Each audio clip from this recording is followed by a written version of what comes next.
Welcome to the final part of our insightful series with Beth Thomas, the driving force behind Neuroinclusive Link. In this concluding segments, Beth shares her vision for the future of neuroinclusion and the steps we can all take to contribute to a more supportive and understanding society.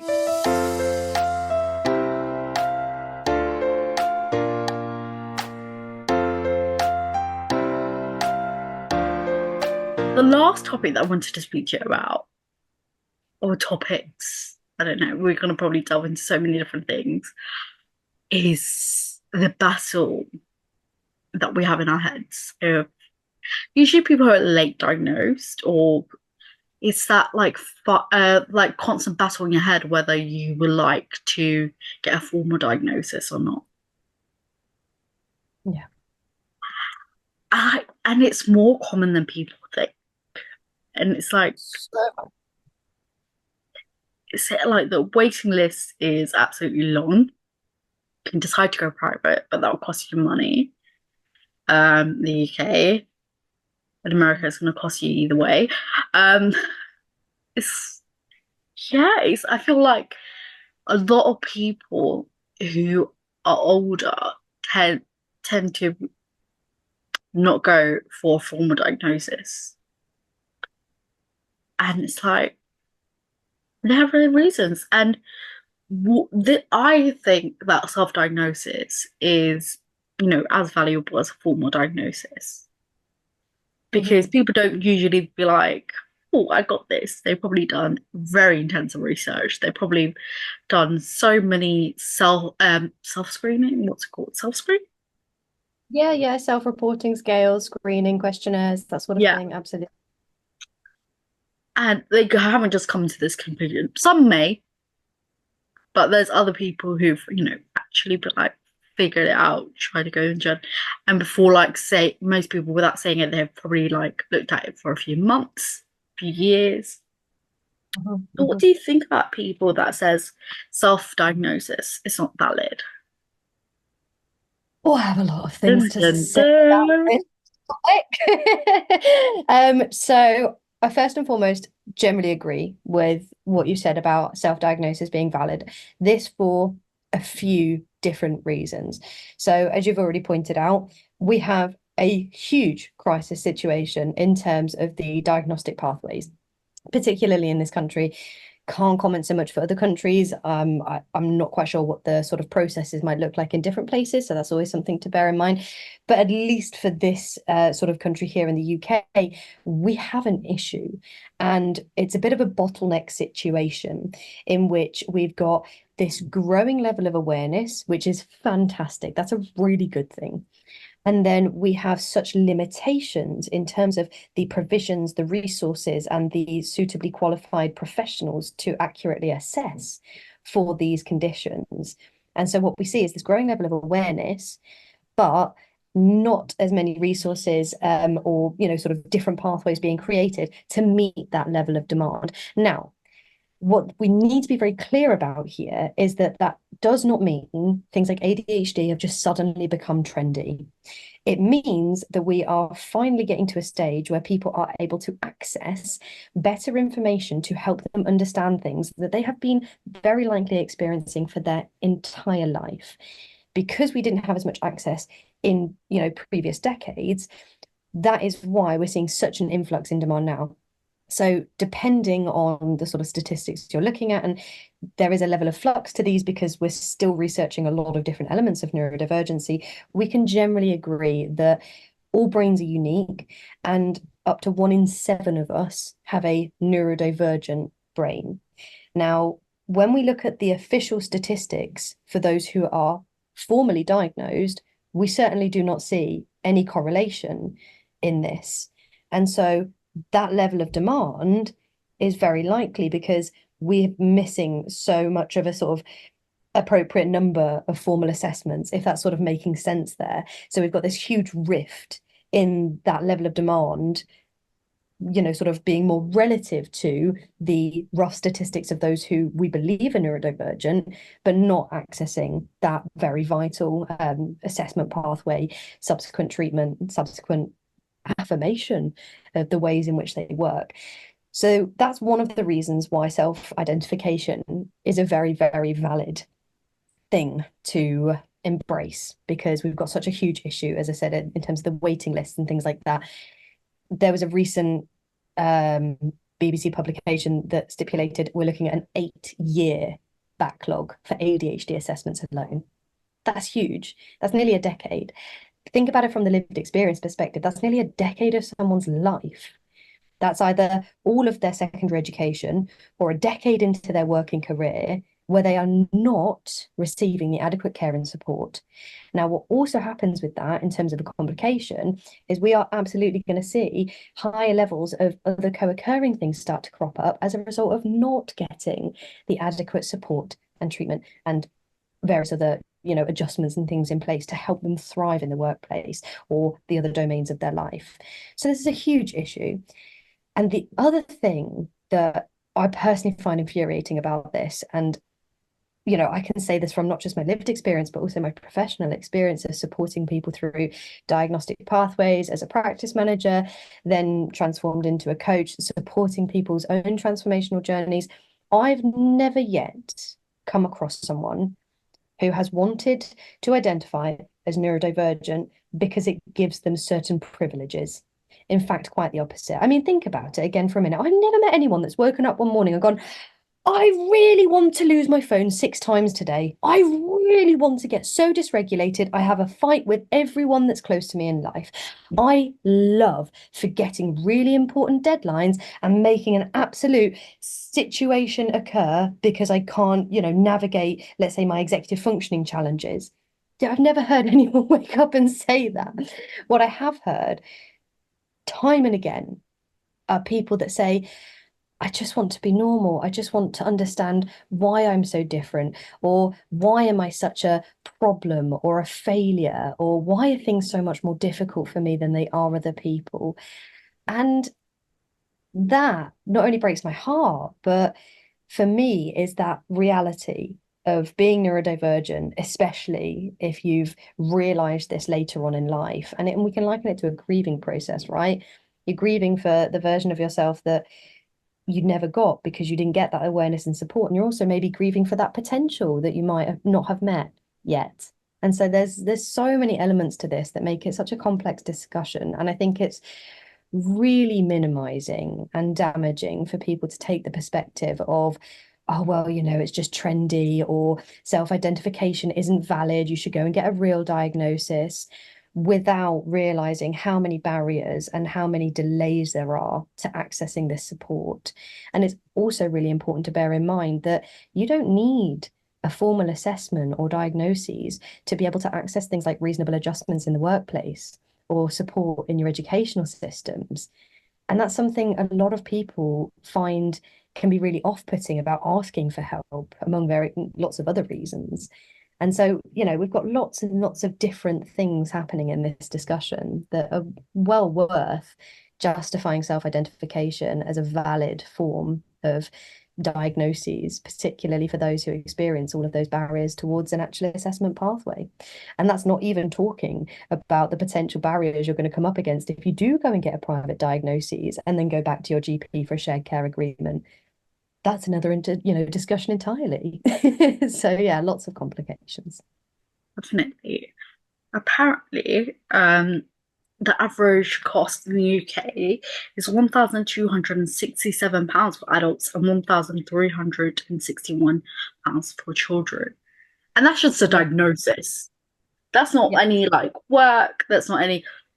Sometimes you have to pay extra for the report. Like, this is just assessment and just getting maybe probably a verbal confirmation whether you have something or not. I feel like there's so much validation that comes from that piece of paper at the same time. It's like, I'm not crazy. I'm not stupid. I'm not this. There's an actual reason for the way that I am. And I feel like even whether you get diagnosed or not, like formally, your neurodivergent needs, then probably not going to get met.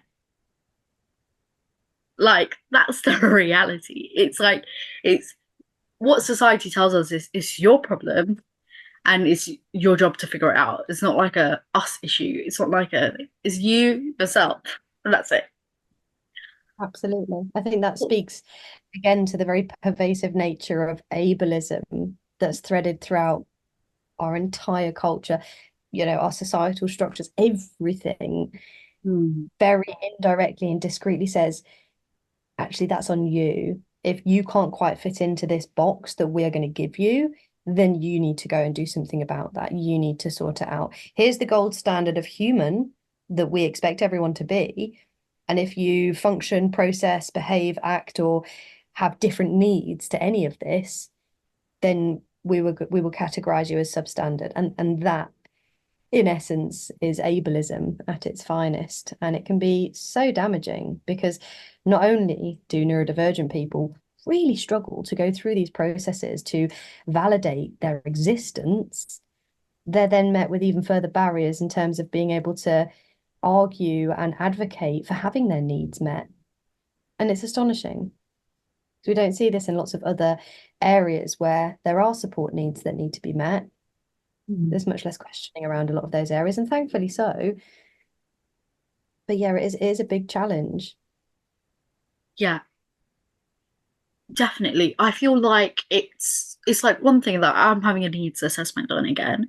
So when there's anything significant that will happen in my care, adult social care will do a needs assessment to identify what needs I have. I feel like constantly, I feel like I need to hide lots of parts of myself because I don't want to be seen as someone who doesn't have capacity. I feel like often when you're involved with services, it's always an issue with capacity, nothing else.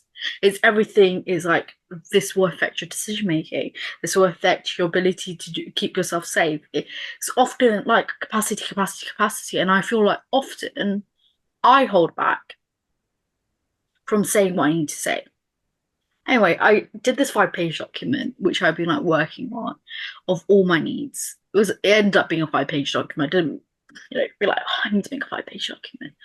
It was long, it was exhausting, it was draining, and I sent it to my personal advisors. I was like, should I send it to my social worker? Should I let her know my like these needs? Because I'm often masking, so you see this like highly productive, she can do everything and anything sort of attitude. And I was like, and the feedback that I got was, you need to think about the impact that it's going to have on on on your life, because they might say that you don't have capacity. You need like extreme amounts of support that you don't need, which is end up restricting you instead of trying to figure out how to live with your neurodivergence. And I haven't sent that document, and I don't think I ever will. And I feel like it's that I'm a care leaver, and I'm from an outstanding borough. I've got all the help, like all the specialized help, most of it anyway. Um, and and I feel like I still feel like I can't be honest with most people because I don't want to be seen as like they make it seem as if you're deranged. And you're like, I'm not deranged. I have needs. I have fluctuating capacity. I don't have a lack of capacity. I have fluctuating capacity is a difference. Yes. And I'm just like, I feel like no matter, I feel like that independence can be taken away from you at any time. That's how it feels like for lots of people, especially when they have to actually support. They're like, we have to report this, we have to report this, we have to write that in your file, we have to write, like daily, like notes to do after every meeting, that sort of stuff. And I feel like there's a lot of skepticism that comes when you have neurodivergence because you're questioning like everything that you have to say. And it's like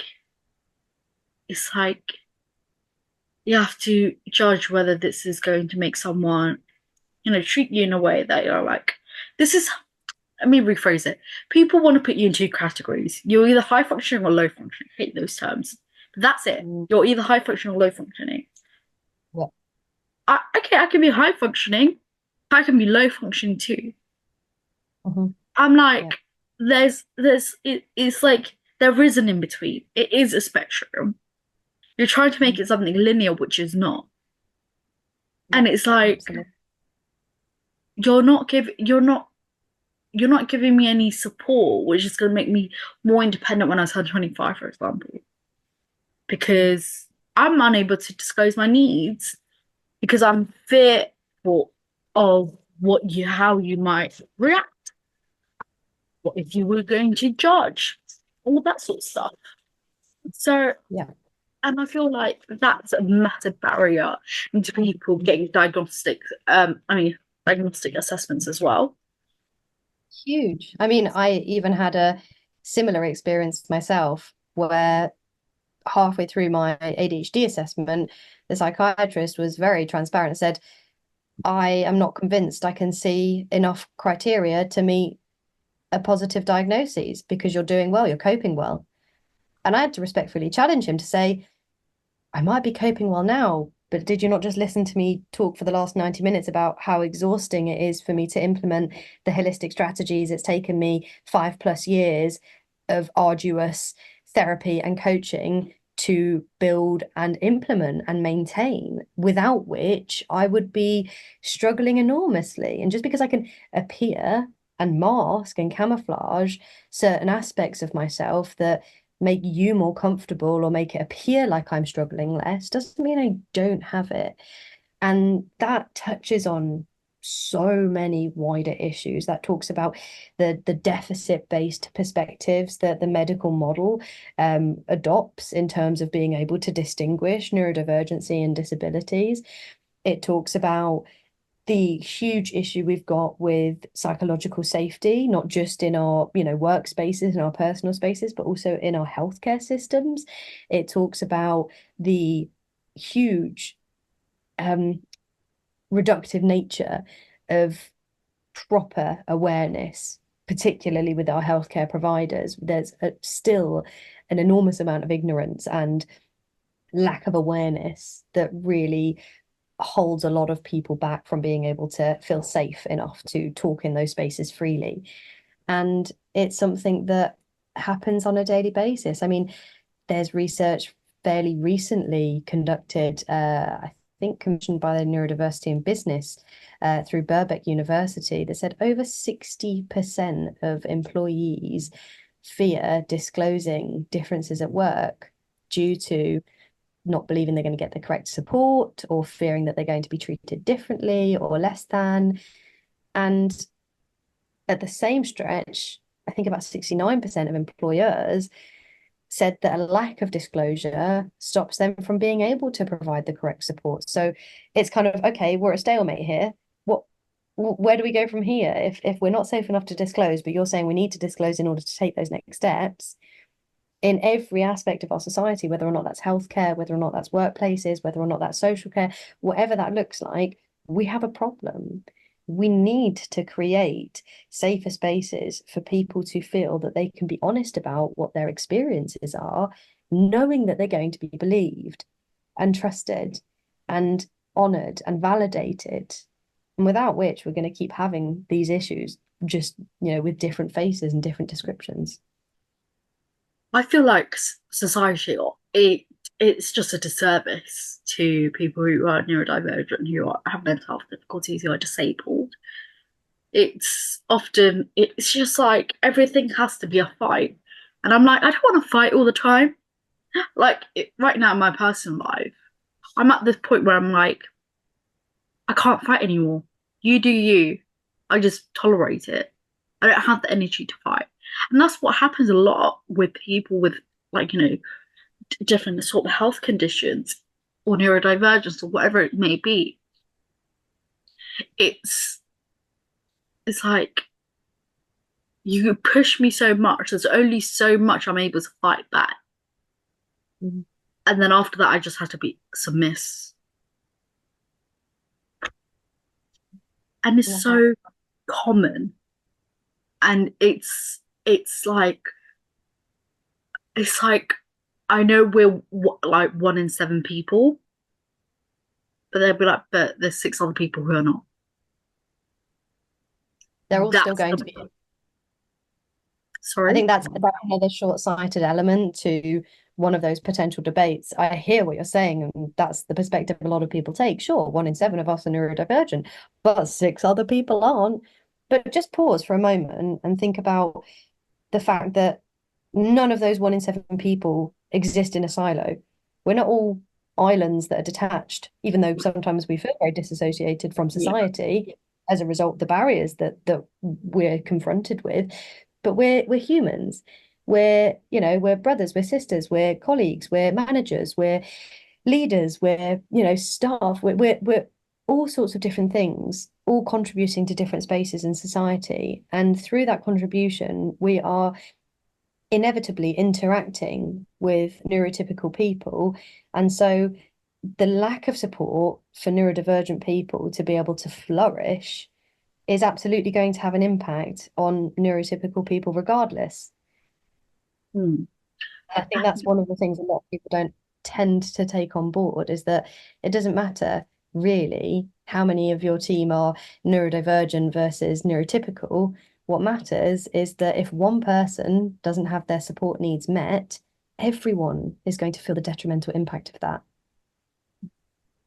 I feel like unless like there's some neurodivergence which are learning disabilities or classed as learning disabilities such as like dyslexia, dyspraxia, dyscalculia.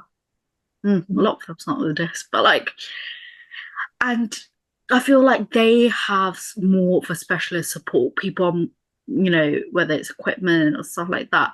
I feel like with autism, ADHD, and those types of that type of neurodivergence, people often take. There's no services out there for us. There's only recently, like, I feel like it's very new for the ADHD coaching because that's only come in for the last few years. Like, spotlighted, more spotlighted. Medication's always been there, but what's really out there Not for enough. people? Not Not enough. enough. Yeah. And It's definitely a personal sort of observation, but I again wonder whether or not the more widely accepted neurodivergencies are the ones that are easier to measure and therefore more tangible and therefore easier to put in a box and be like, okay, well, we can measure this and we can define this with slightly more detailed lines. And so we can provide more appropriate support for that because we understand it better. Whereas I think one of the challenges with autism and ADHD and other neurodivergencies that have a very individual presentation, people can't seem to wrap their heads around the fact that, well, for instance, as you said earlier, we don't have a lack of capacity, we have a fluctuating capacity. We don't have a deficit in attention, we have a difference in attention. And there are lots of different varying factors that can influence and impact our, varying different strengths and challenges. And I wonder if there's an element of that fluctuating nature that makes it very difficult for other people to try and understand and define, and as a result, don't know how to help. yeah, I feel like often it's like I feel like I don't know about ADHD. Like I haven't seen this for ADHD, but often like they'll be like like learning disability and autism. It's like I feel like people don't know where to put like autism, ADHD. They're like, is it a learning disability? Is it a neurodivergence? Is it both? Is it like not a neurodivergent? Because some people just think it's like a mental health difficulty. And I'm like, mental health can exacerbate the symptoms, but doesn't cause ADHD. For Like sure. food. I think one of the best descriptions I have seen so far came from the wonderful Sunny Jane Wise. And I highly recommend anyone curious to go and read their book, We're All Neurodiverse. And it's one of the most validating and educational and informative resources I've come across so far. I've absolutely loved reading it. And Sunny describes neurodivergence as any way in which your processing, functioning, thoughts, feelings, and behaviors diverge from neuronormative standards. So it's an umbrella term that can cover a wide variety, and it's absolutely up to the individual as to whether or not they resonate with that description, or indeed if they don't. And either way, that's okay. What matters is that people have an identity that they can start validating themselves through, and through doing so, can hope to not just recontextualize things that they may have struggled with, but also find ways in which they can access support for that. And I think that was really powerful. I think that was like so like well said. And then you have like people trying to put it like as we said in 3 words, like what is it? Like it has to be like 3 words. It has to be it's like I feel like especially when you're filling out forms, I feel like neurodevelopmental conditions are already there. It's like learning disability, mental health, da, da, da. And you're like, which box do I tick? It's like I feel like it's like ethnicity, but with disabilities. Yeah. It's like which box? It can be a learning disability, it can be this, but it won't be said as a learning disability on a report, but it's classed as it. It's like I feel like it's just a constant. I feel like people make it more complicated than it is, and then it just gets really, really complex. Certainly can be. Your understanding of neurodivergence, like, obviously evolves over time. What, like, how has it evolved? And what experiences or realizations have most significantly shaped your perspectives? Oh, what a good question. So I'll start by saying that the evolution of my understanding of neurodivergency and neurodiversity has been exponential and continues to be so. I learn new things every day, and I love that. One of my favorite things about the role I do have is that I learn from my clients just as much as they might learn from the space that we co-create together. And that's so exciting for me because every single individual has a unique perception of the world from which we can all learn something different from. And that for me is so exciting. So that's something I absolutely love because it allows for me to reflect on my experiences, develop my understanding of different things in this space. And to think back from where I started, which I know I will put my hands up and own this, having grown up in a very undiagnosed neurodivergent household, I absolutely had the very, very harmful views that ADHD was just an excuse for bad parenting, or, it doesn't really exist. It's, sort of a get out of jail free card, or whatever really, really sort of short-sighted views they had of that. And I remember distinctly having those views and perceptions because my understanding was so limited at the time. And it wasn't until I started working very closely in a role that was almost exclusively surrounding the world of neurodivergence that I started to understand that I was absolutely so wrong to have held those beliefs. But I could also practice some self-compassion because I could start understanding that actually those are ingrained views that I've been conditioned and brought up to believe. But in finding spaces where I can actively learn about something and shape and develop my understanding, I can improve that and I can address and dismantle all of these really harmful and limiting views and perceptions on things. And that's been a fascinating journey. And as much as I can make it sound like an easy one, having a discussion about it here and now, it certainly hasn't been. There have been lots of highs and lows.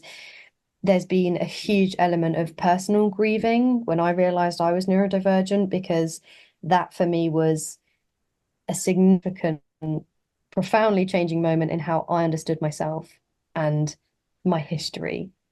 And so, whilst I could give an explanation to all of the reasons that I'd struggled and the absolutely wild situations that I'd find myself in, and the sadder, more painful parts of my past, I could recontextualize it and give an explanation and say, that's why it didn't necessarily stop the pain of knowing that had I have had a different awareness, had I have had a different framework to see the world through that would have made more sense to me, I may not have had to have struggled that much.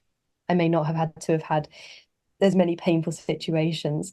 Now, whilst I need to also be really clear and say that's not me ruminating and, getting stuck in the past or anything like that, that's me being very open and vulnerable about the very real grieving process that I and many other people who have later diagnoses will go through, because you're not just reframing your understanding of what has been, you're grieving for what could have been, for what might never have been, for what didn't happen. And it's really painful. And it's okay for that to be painful. So it's been a huge, huge learning journey for me that hasn't stopped. And I hope it certainly never does. And I don't even like to consider myself an expert in the area, because I sometimes almost feel that the minute you start calling yourself an expert, you limit yourself to how much further you can go, how much more you can learn.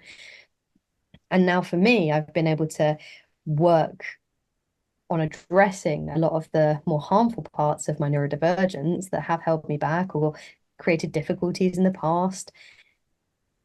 I find myself in a place where I can embrace learning. I can challenge my thoughts. And rather than thinking I'm a complete failure or a bad person for having them, I can sit myself into a situation and say, okay, how can we make this a learning opportunity? How can I reframe my understanding of this? And that's really powerful, but it does take a lot of practice. So yeah, I would say profoundly different. I, I feel like people often like I know I was when I got diagnosed with my when I said, "Oh, you might have autism." I was like, "No, no, like I don't like it." It felt like a lot of denial. There was a lot of denial. I was like, "What is this? I don't want it. What is this?" But the psychiatrist I had, she gave me the paper for it, like with more information. And I was like, "Yep, yep, yep, yes, yes, yes, yes, yes, yes." But I'm just like, I don't want this attached to me. What does this mean? I know I all these symptoms align with me, but what does this mean for me? What is this? Why do I need this? There's so many, so many, so many, so many questions that you just don't have the answers for in the moment. You don't know whether it's going to be helpful. It's just another thing attached. So it's just very, very fluctuate. It's like, oh, you have fluctuating views. You're like, oh, this might be great. But then this could also be like this, which could very negatively impact me. Mhm. Yeah, I feel like there was like less than a year ago, there was this girl that I used to be friends with, and she had autism and ADHD as well. And I met her for the first time in person, and then I realized, wow, our autism and ADHD present very differently from each other because the symptoms are the same. Like, some may, somewhat, but they present. She's sensitive to noise, but not as much as me. She can be fine without headphones in a car, but I'll have my headphones for music in the car. There's like so many. It just blew my mind how different things can be, and Yeah. it's absolutely strange. And this is, a coach can never give you the answers, because you're absolutely right. We can have the same set of symptoms, but completely different experiences of them. And so that makes you the best expert on yourself. In the moment, we might not feel that way. So we find spaces where we can get the support to figure that out. But ultimately, I, as a coach, often find I sometimes have to do some of this reframing work if a client thinks I can give them the answers, because I'm not the expert on your unique individual presentation of your experience of neurodivergence, and I could never pretend to be either. Yeah, I feel like often when somebody's in like a professional working with you, and if you trust them, you would expect them to know everything and anything. Like, what do you mean you don't know this? You know everything. They're like, you don't. And I'm like, really? Like, and I feel like neurodivergence is so complicated. And I wish it was just so easy. Like, this is how it presents. This is it. And I'm like, right. Mhm. I have a question. This is so random. Do you get frustrated when people ask you, what can I do for you?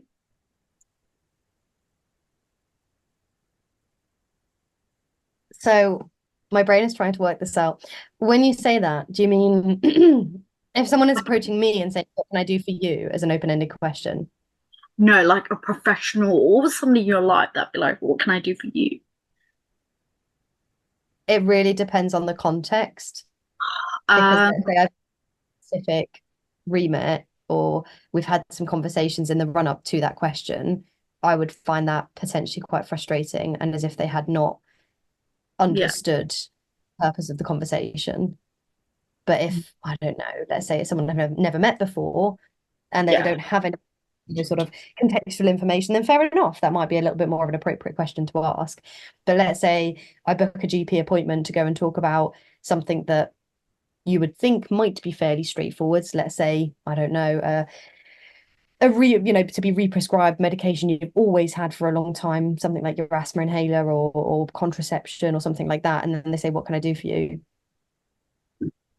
Yeah, that's and then I'm thinking, is that a trick question? And I'm kind of going back through my brain thinking, have I completely misunderstood the expectations of this meeting? Am I misunderstanding the question? Is this a trick question? Like, what do you mean? What can you do for me? I thought that was quite obvious. especially But when it's an online consultation form that you filled out, and they're like, what can I do for you? And I'm like, I've filled out like a very long form. So, and one of the main questions is, what can I do for you? Or what have you done? What's the problem? Like, and it's asked multiple times in many different wordings. I'm like, but I feel like people often, I think it's like frustrating when people ask you and you're like, you don't know what your needs are. You don't know what you need either. And it's like, especially when it's professional and you're like, it's a very open-ended question. Like, you're not even giving me suggestions. Like, can't just pull something out of the... I hear that. And actually, that's often the counterpart to what I've just said about me not being able to give you the answers. Yeah. That can be really challenging. And that actually can sometimes trigger a bit of overwhelm, especially if you've got those expectations of, I don't know, you're the specialist, you're supposed to tell me, right? So I want to be really clear in saying that me not knowing the answers doesn't necessarily mean that the space won't be helpful. It just Mm, means that I can't tell you what is absolutely going to work because yeah. nobody can measure the future in such a absolute way. So absolutely yes, we can explore different things in that space and figure out what is and is not going to be helpful because both are just as important. And we can do that in a safe way so that you're feeling supported.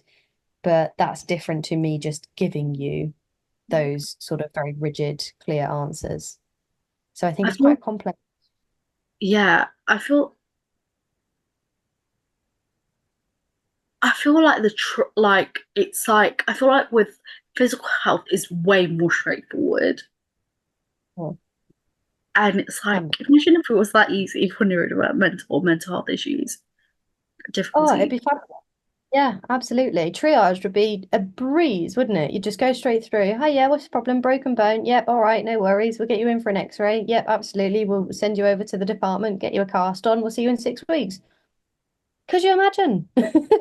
I'll be like, we should do this more often. I'll be like, might be going. I feel like it's often a challenge with like often what I hear when I work with other people with neurodivergence is there's like a very shared struggle with everything becomes about your mental health or everything becomes about your neurodivergence. I'm here because I have a headache Mm. and I've had migraines for the last 8 days, and it's not caused by my ADHD. It's not caused by my autism. And it's not caused by my trauma either. So Mhm. I feel like it's very like lots of people pin it down back to like previous diagnosis, and I'm like, can't be doing this for everything. I could come in with a broken brain and you're gonna tell me it's my autism. Like,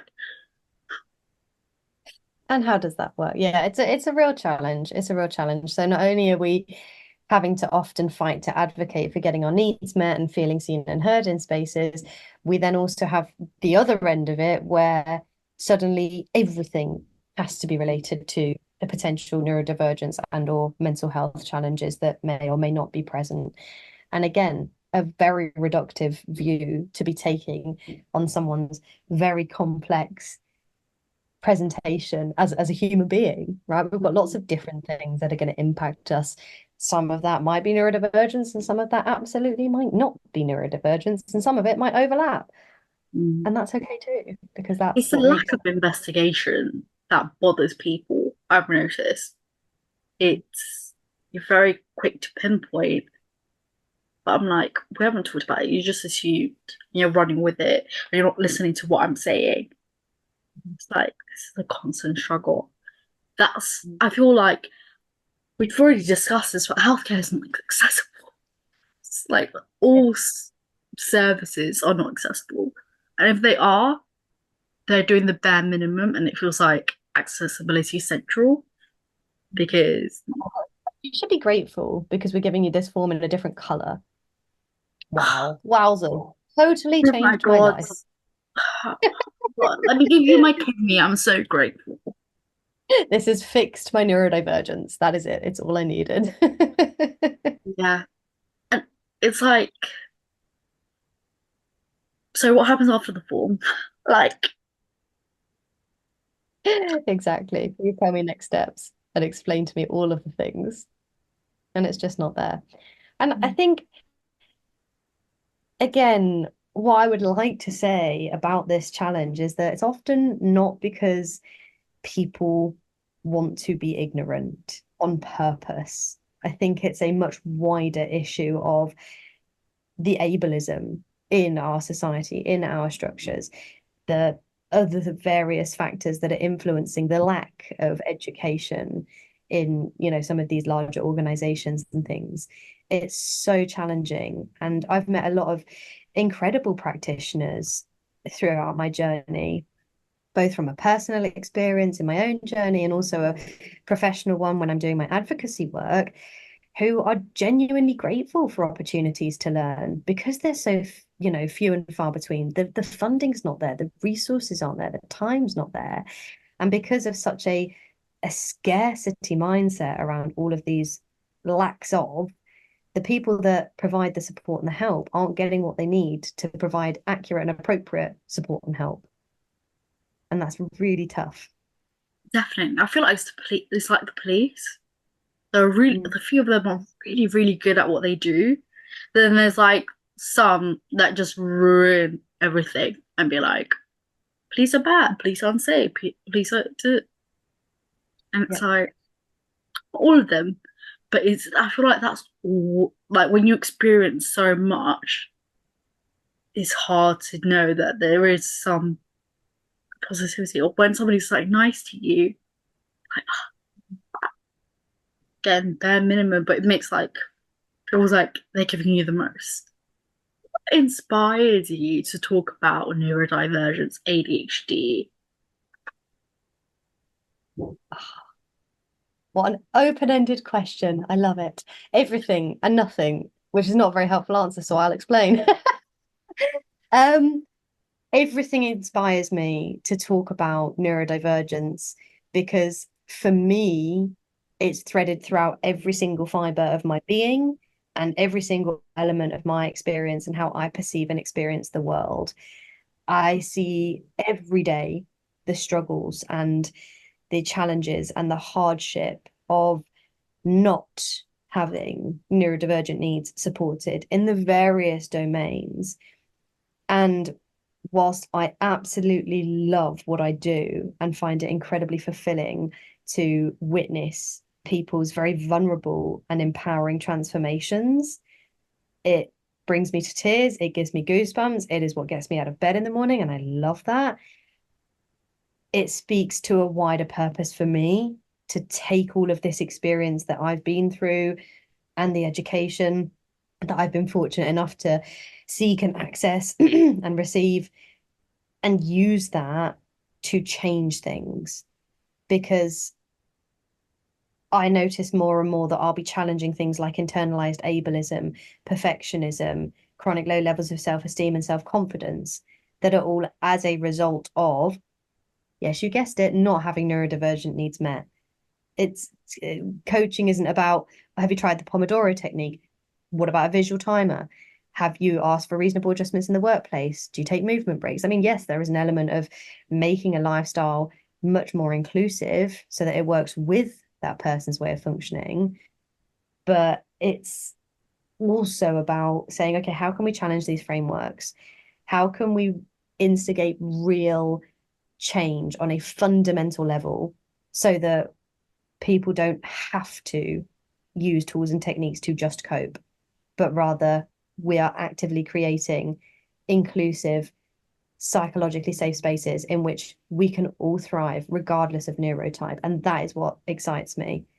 The fact that I could contribute towards a world in which cognitive kaleidoscopes are actively sought and embraced and championed.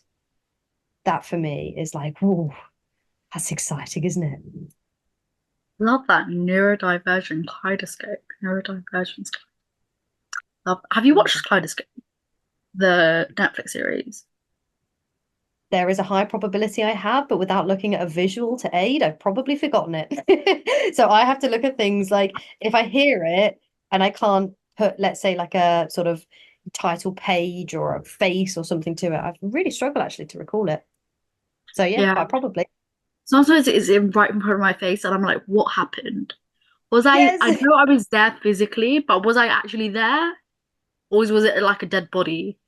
Like, This is it. This is it. So the worst one for me is my calendar. Someone will ask me, "Oh, hey, what's your schedule like tomorrow?" I'm like, "I don't know. I'm not looking at it.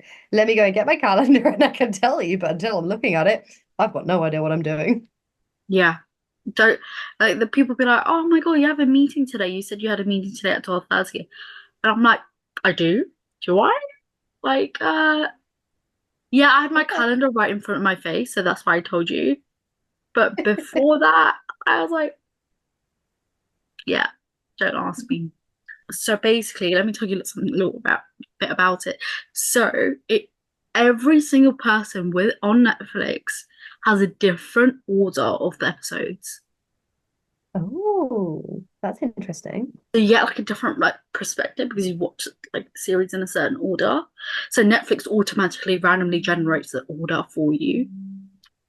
Wow, that's fascinating. Yeah. My brain is going wild with what that could potentially look like from a user experience. Yeah, it's crazy. I think it's still on Netflix. Um, Wow. you know, we've had like, you know, probably altogether, probably like 10 hours worth of conversations. What do you think is the most important takeaway or message you want our audience to remember? Out of all 10 hours, probably gonna be Wow. edited down to like 8, 6, 7, maybe. Wow. One key takeaway. Oh my goodness. Okay, let me think. We've gone through so much. I mean, one of the things I'm so passionate about supporting people to realize is that your worth is never directly tied to your productivity and or your performance. And so if there is anybody out there who is really struggling with even one of the elements of the things that we've discussed in all of the various tangents we've explored over these What's that, Beth episodes. Thomas? Sorry. Well, I mean, not I wasn't plugging myself. It was just to validate, really, and say, but thank you anyway. I mean, yes, absolutely, come and have a conversation with me. No, I'm joking. But you are whole. You are creative, resourceful, and whole exactly as you are. That is the training that was ingrained into me that resonates with me still to this day. You are a magnificent, unique, wonderful human being with so many strengths and skills and so much value to bring to any space that you are in. And if anything makes you feel any differently to that, that is absolutely a reflection on the potentially ableist and reductive nature of that space and not on you. And that took me so Hmm. many to figure out. And that is what I would love to be able to, if I could wave a wand and get someone to believe that the first time I said it would be that. Yeah. I feel like it's, oh, I say it to people, and then myself, I'm like, yeah, I'm definitely at the end of the day going to value myself depending on my productivity until I'm burnt out where I don't care. And then I take a break, and then I'm like, why care again? It's like, You've been a fly on the wall in my workspace for the last year. No, I'm joking. As much as I can say that, and again, as I've said earlier, I can say it with ease. That is a continuous practice to learn and develop and nourish it in yourself, because even I struggle with that sometimes. Even I will still have moments where I'm like, oh my gosh, this isn't perfect. I am useless. This is awful. What have I done? I just need to completely, roll under a rock and just become compost because nothing I do is worthy. I still get those moments. However, I can now recognize that that is much more likely coming from perfectionism or self-sabotaging behaviors and patterns and thoughts or internalized ableism. And I can sit with that and get curious about it and be compassionate with myself. And so, yes, I do have those moments still. And it's taken me a long time to develop the tools to help me navigate that and manage it. And it's worth doing. yeah. And it's okay if you do. It's a journey, isn't it? At the end of the day. Exactly. Exactly that. And it is not a linear motorway journey. It is a full-on wild trek through uninhabited jungle on your own. Like it is hard. I've Yeah. never ever said that this is easy stuff. And to quote one of my favorite podcast hosts, Glennon Doyle, we can do hard things. Neurodivergent people are built for doing hard things. Yeah. And so let's Who else is wrap going to the do it? because we are the epitome of resilient because we navigate a neurodivergent a neurotypical world that forgot to design us into it every single day, and that is resilience. That was powerful. It was great. It was everything. Um, are there any upcoming projects, events, or resources you'd like to share with the audience? Absolutely, yes, my darling. I have ADHD. I would love to know a day when I do not have multiple projects. So at the moment, I'm doing some super exciting stuff towards creating some financially accessible resources. So I appreciate that coaching isn't something that can fit everybody's budget. And so there are different ways in which you can access it. So something like the Access to Work scheme is a really good way of looking at some potential funding. But in the meantime, I'm also trying to work on ways that I can take what I know and reformat it into other types of things that will hopefully be really helpful for people. So I am creating some workbooks at the moment, which I'm very excited to be publishing on whatever platform I make sense of in the next couple of months. I'm Mm. hoping that my VA will be amazing and magical about doing that. So we've got some workbooks coming up, which are really exciting. We've got some workshops happening in the not too distant future, which I'm super excited about because, again, I can't dilute the form of coaching in and of itself. However, I do notice that education is needed and people need access to it. So I'm going to be launching some very exciting workshops over the next few months so that that can hopefully be another stepping stone towards people understanding things that have always been difficult. Will any So, be in London? pardon? Will any be in London? In London? That is a really good question. I am looking at the moment at delivering them digitally so that they're more accessible for people that have travel differences and needs and things like that. I'm certainly not opposed to it. So if there is the demand, then maybe we can absolutely have a discussion about that and look at, what that looks like in the future.